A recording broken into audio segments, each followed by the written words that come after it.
Greetings, subscribers. I'm Nathan Jacobs, and you've tuned into the Nathan Jacobs podcast. Throughout the month of September, I'm going to be traveling throughout Greece related to a film project that I'm working on. And so for the month of September, I was going to do a couple of unusual episodes to help make sure that you have plenty of content to imbibe during my departure. And one of the things that I decided to do is draw on my Substack. So for those of you who are unaware that I have a Substack, I do, nathanajacobs.substack.com. And that Substack is called Theological Letters, and it's called that because it was prompted by the fact that over the years I actually have received any number of inquiries from different folks, through my website and whatever, asking me questions about theology or philosophy, and I have a tendency to respond and write rather lengthy replies.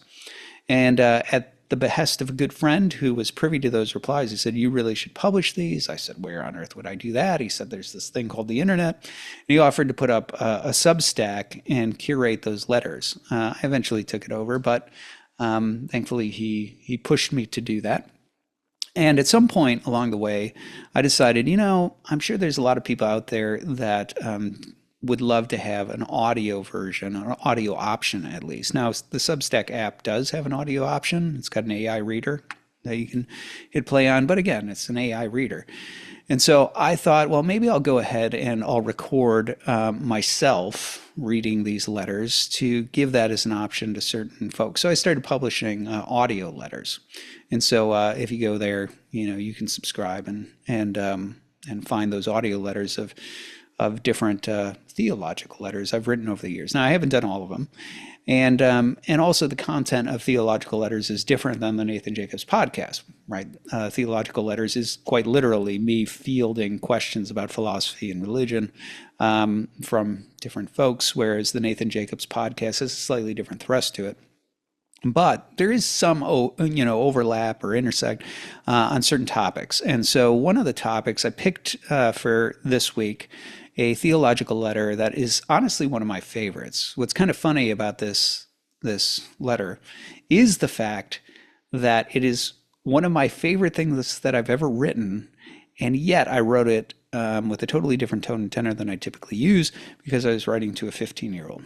So a good friend of mine, his daughter had a theological question. So she was like, "Could you ask Dr. Jacobs this question?" So he sent it to me. And the question was, why would God make the damned, right? Why would he, knowing that somebody's going to be damned, make them anyway? And I was like, oh, this is a great question. And so I wrote this letter, and I love it. I love the clear reasoning in it. I also love the tone and tenor of it. I love how accessible it is. And so anyway, I thought this might be one of those rare sort of overlapping things that I think this would be of interest to my listeners here on the Nathan Jacobs podcast. Maybe I'm wrong. We'll see. But be that as it may, I thought I would offer that to you here this week while I'm off traveling. So enjoy this theological letter. I'm Nathan Jacobs, and this is the Nathan Jacobs podcast.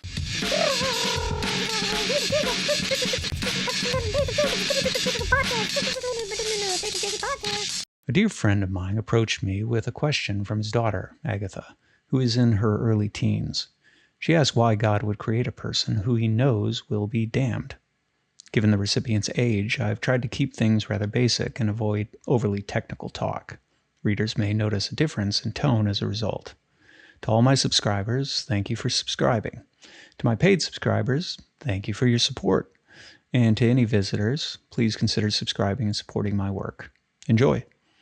Theological Letters is a reader-supported publication. To receive new posts and support my work, consider becoming a free or paid subscriber. Dear Agatha, your dad shared with me your question. Why would God create a person who he knows will be damned? An excellent question. Good for you for asking it. Be warned, good questions often have complicated answers. So if you're going to ask such questions, don't expect simple replies. Your question may be simple, but its answer is not. Nonetheless, I promise to do my best to make the solution as clear as possible. I only ask in return that you do your best to follow along. Perhaps together, we can journey from your very good question to an equally good answer. Let's begin with an assumption that sits in the imaginations of those who ask such a question. We tend to imagine that God looks out over all the people he might create, and he sees who will be saved if he creates them, and who will be damned if he creates them.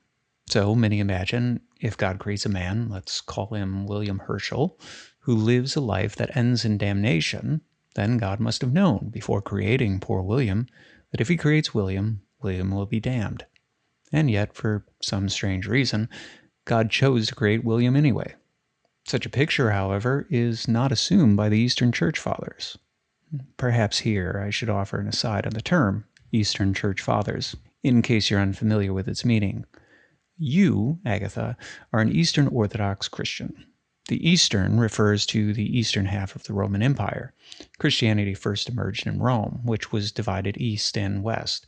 The western half spoke Latin, and the eastern half spoke Greek and other languages. Roughly 1,000 years ago, the church split in two, and that split was between the East and the West. Eastern Orthodoxy is the Church of the East. Roman Catholicism is the Church of the West. The Church Fathers are those early Christians who received, preserved, and defended the faith handed down by Jesus and his apostles. The Eastern Church Fathers are those fathers of the East who the Orthodox Church looks to for guidance. So with that, let's return to the above assumption. The Eastern Church Fathers do not assume that God knows which of his creatures will be saved and which will be damned before choosing to make them. John of Damascus, a rather important church father, answers your very question by saying that God does not know the damned will be damned before choosing to make them. But how can this be, you might ask? Doesn't God know everything? Well, yes. God knows everything. And yes, everything is traditionally thought to include future things. But consider this. Why did you or I exist? Did you have any choice in the matter? No, and nor did I. If God suddenly desired that you cease to exist, could you prevent it? Certainly not, and nor could I. We are what philosophers call contingent. We depend on things for our existence. Most obviously, we depend on food, water, and air. The start of our existence depends upon our parents. But even more basic than all of this, we depend upon God. You see, Agatha, existence is not something that we have the power to take for ourselves, nor to hold on to. Only one being exists in such a way that he cannot not exist, in a way where he never started to exist and can never cease to exist.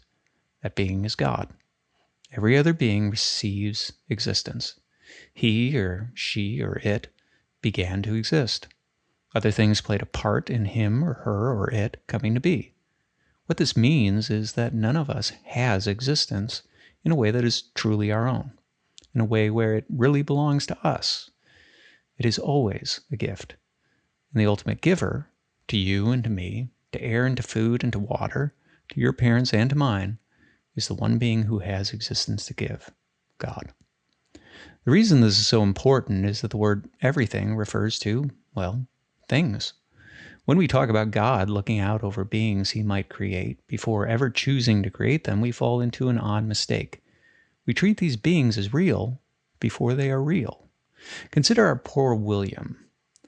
William is only real if God chooses to give William existence. Before such a choice, William is not real. So William cannot be an object of God's knowing until after God chooses to bring William into being. In other words, yes, God knows everything. But William is not a thing until and unless God chooses to make him a thing. This means there is an order to God's knowing and to God's choosing. His choosing to make William comes first, and from this choice follows God's knowledge of William. The same goes for the future. The traditional Christian belief is that God knows the future. The word future indicates beings and happenings that have not yet taken place, things that are not yet real. But the presumption is that the future is an extension of things that are real now, of things that God has chosen to make real and to allow to unfold.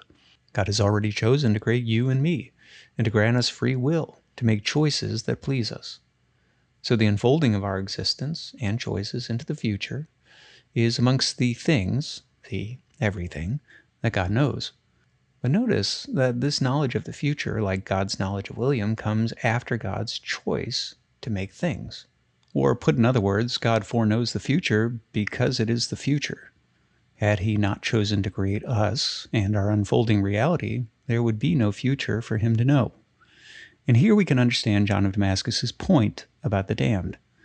What we imagine, that God looks out over a host of possible creatures, knowing which will be saved and which will be damned, and chooses to create the damned anyway, has things precisely backwards. Our poor damned William cannot be an object of God's knowing before God chooses to make him, nor can William's damnation. Only if God chooses to make William, can William and his choice to be damned be known by God. Now, perhaps a thought comes into your mind, which often comes into the minds of folks who hear this for the first time. Well then, couldn't God just choose not to make William once he knows William will be damned? Such a question, should you ask it, raises a rather odd problem. Remember that God only knows William and his future damnation because God has chosen to make him. William and his damnation are only real and knowable because of God's choice.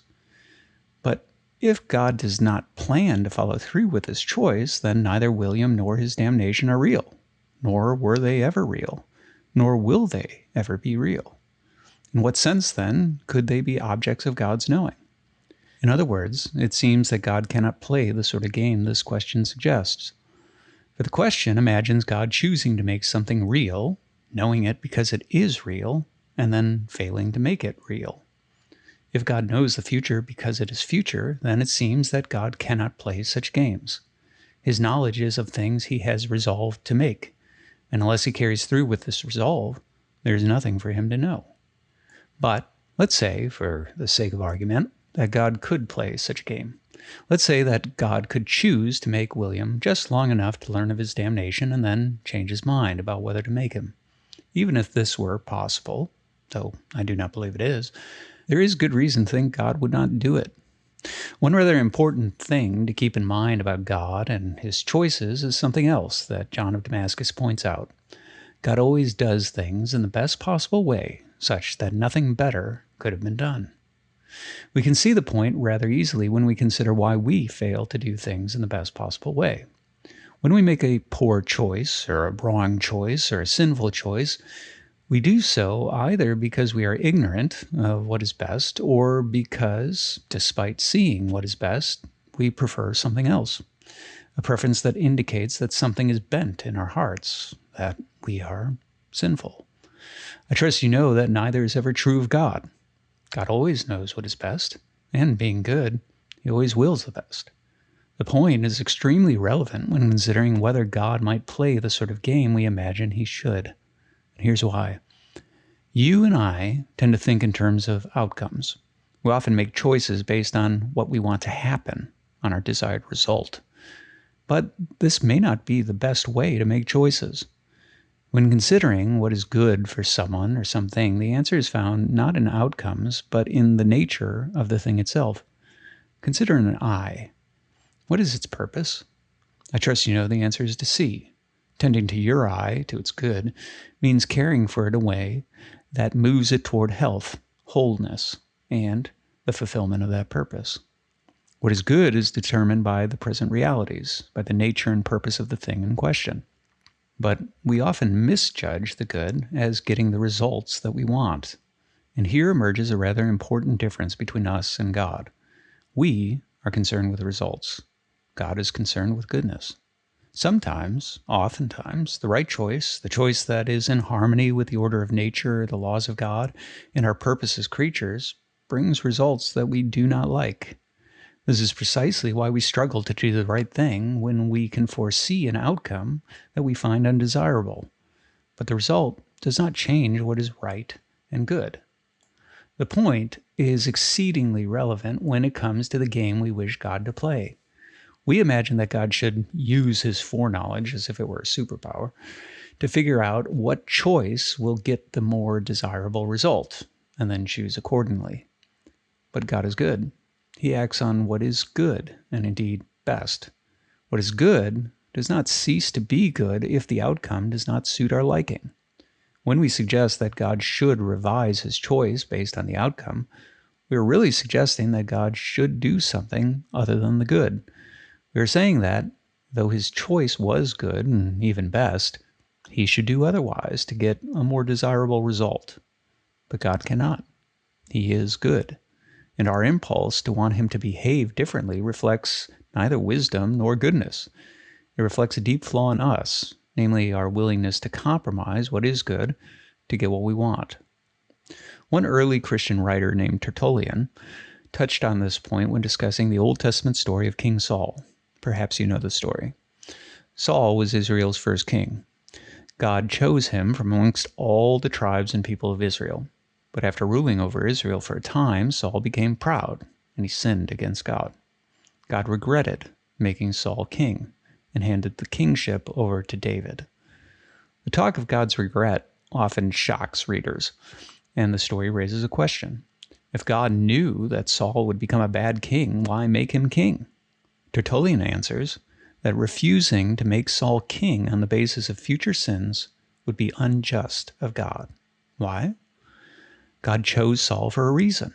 He was, at the time of his anointing as king, a good choice for king. That Saul will eventually make bad choices does not change this fact.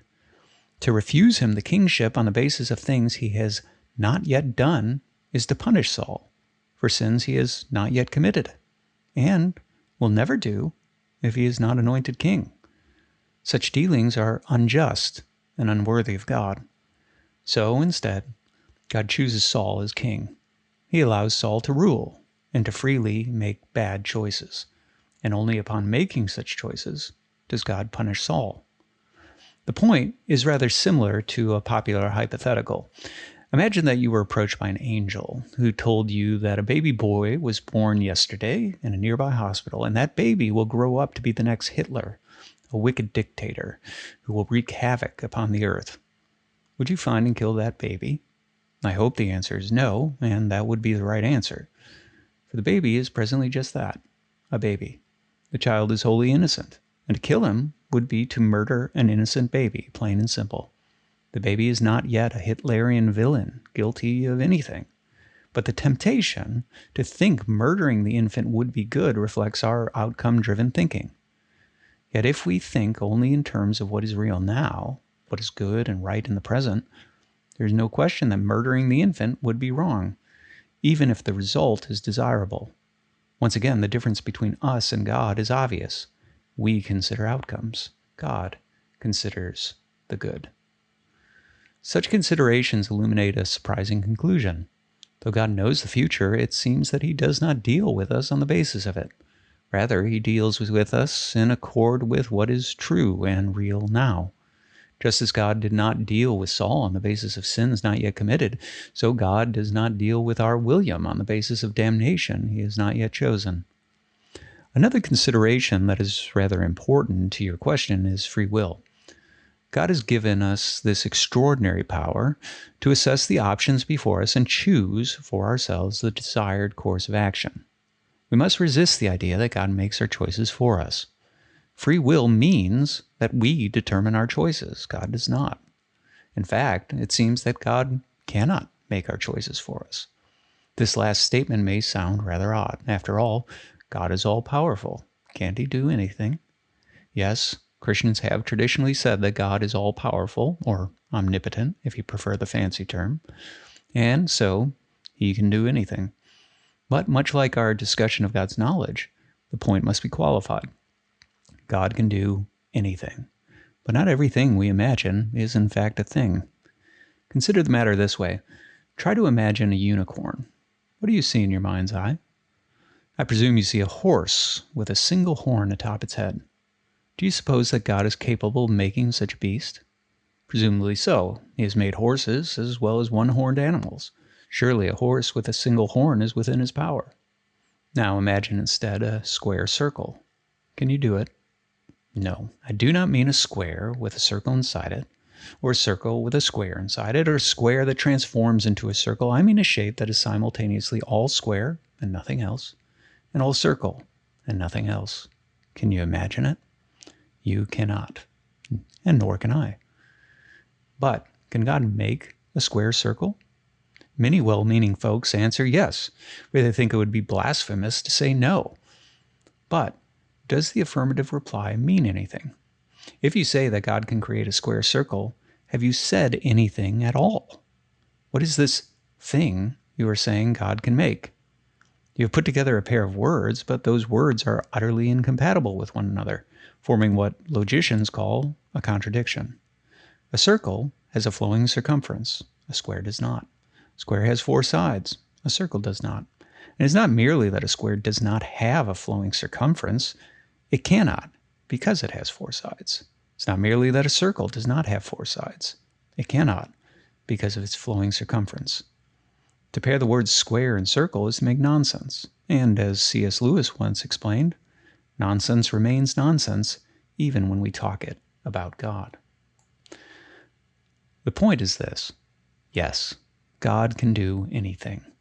But the word anything is about things. Meaningless word combinations are not things. They are nonsense. So there is no thing behind these words for God to do. The same is true for God choosing on behalf of free creatures. Free will means self-choosing. Were God to choose for us, we would not be free. Sometimes folks make the rather silly suggestion that God should create free creatures and make sure that they never do wrong. Or, in the case of poor William, that he does not choose damnation.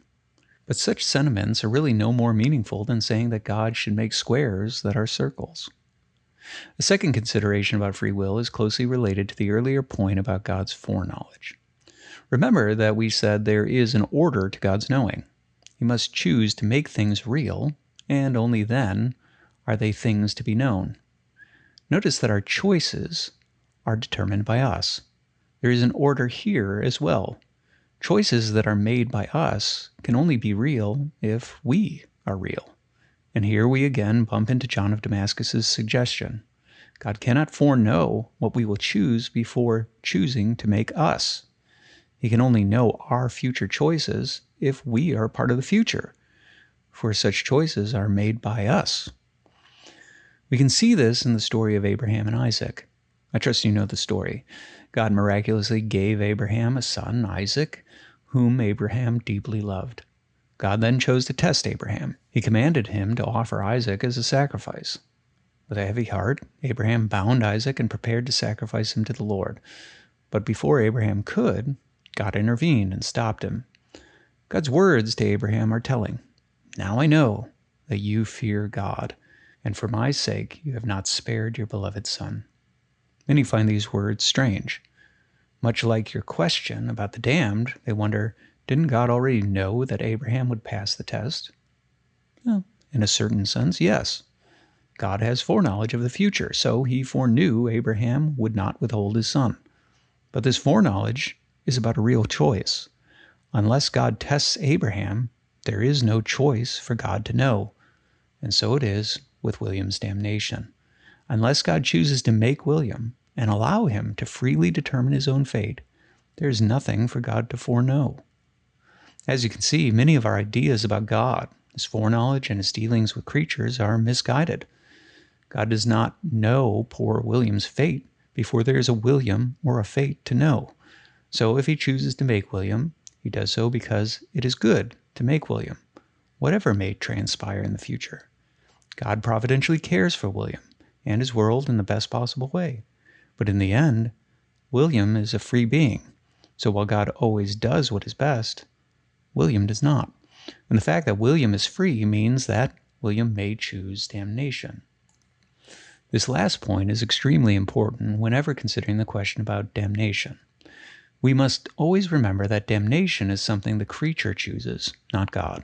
We retreat. God pursues, going to the greatest possible lengths to redeem us. The Incarnation is the clearest picture of this fact. God does not merely tell us to stand up straight and do better. God sends his Son to become one of us, to become a creature, to redeem his creation. He endures the plight of fallen humanity and even death on a cross to rescue us, even descending into the darkness of Hades, the realm of the dead, to retrieve Adam and his children. We recently celebrated Pascha, Christos Anesti, and in the homily of John Chrysostom, you heard about Christ liberating all from the bonds of Hades. Let no one fear death, For the death of the Savior has set us free. He has led Hades captive, he who descended into Hades. He embittered it when it tasted of his flesh. And foretelling this, Isaiah cried, Hades, he said, was embittered when it encountered you below. It was embittered, for it was abolished. It was embittered, for it was mocked. It was embittered, for it was slain. It was embittered, for it was overthrown. It was embittered, for it was fettered.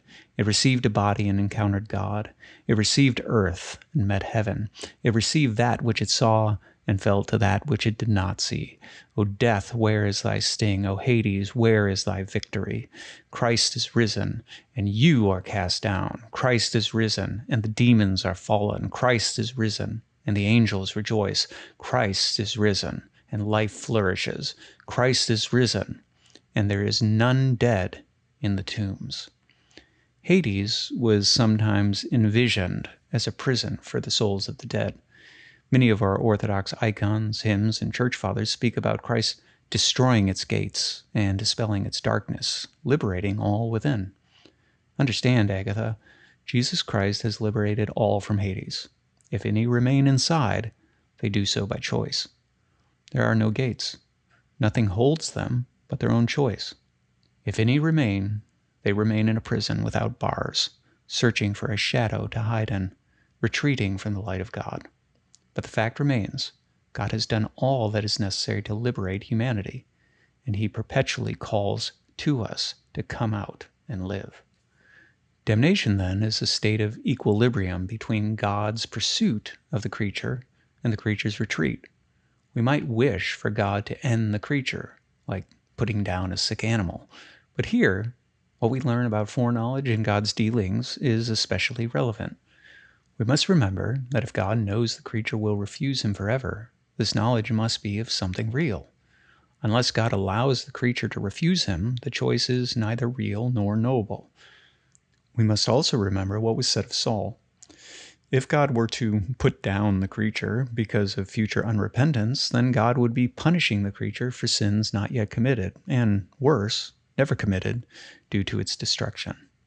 And finally, we must remember what was said about God's dealings as contrasted with our own. God's choices are based on goodness, not outcomes. God, being good, wills that we repent and become what we are made to be. He can will nothing else for us. So, in keeping with his goodness, God pursues, never abandoning, always calling to repentance. When we wish for God to destroy the creature based on foreknowledge, we wish for God to give up on his creature. But this is entirely contrary to God's nature. Allow me one final thought before I close. One rather significant assumption in your question is that some people will be irretrievably damned. What I'm about to say is controversial, but I think it is worth saying. Not all of the church fathers believe this. Several believe that God's pursuit of humanity, his efforts to redeem all things, will eventually succeed, and all will be saved. Some believe that this teaching is contrary to the teachings of the Orthodox Church, and they point to a specific council held in 553 AD. But I disagree with this reading of that council, and I believe it is acceptable to hope that all will be saved. Mind you, I do not believe this hope should ever be held as certain, and I believe we should live under the presumption that it is false, working out our own salvation in earnest and striving for the salvation of those around us. But I do believe that it is permissible to hope that God, who can never abandon his creatures, will one day succeed in rescuing all. Yet whether one believes this or not, in all things, the goodness of God must always be remembered. So long as redemption is possible, God will pursue it, for it is contrary to his nature to abandon any. Or, as Elder Sophrony once said, you may be certain that as long as someone is in hell, Christ will remain there with him, for he is good and the lover of mankind. I hope that helps. Sincerely, Dr. Jacobs.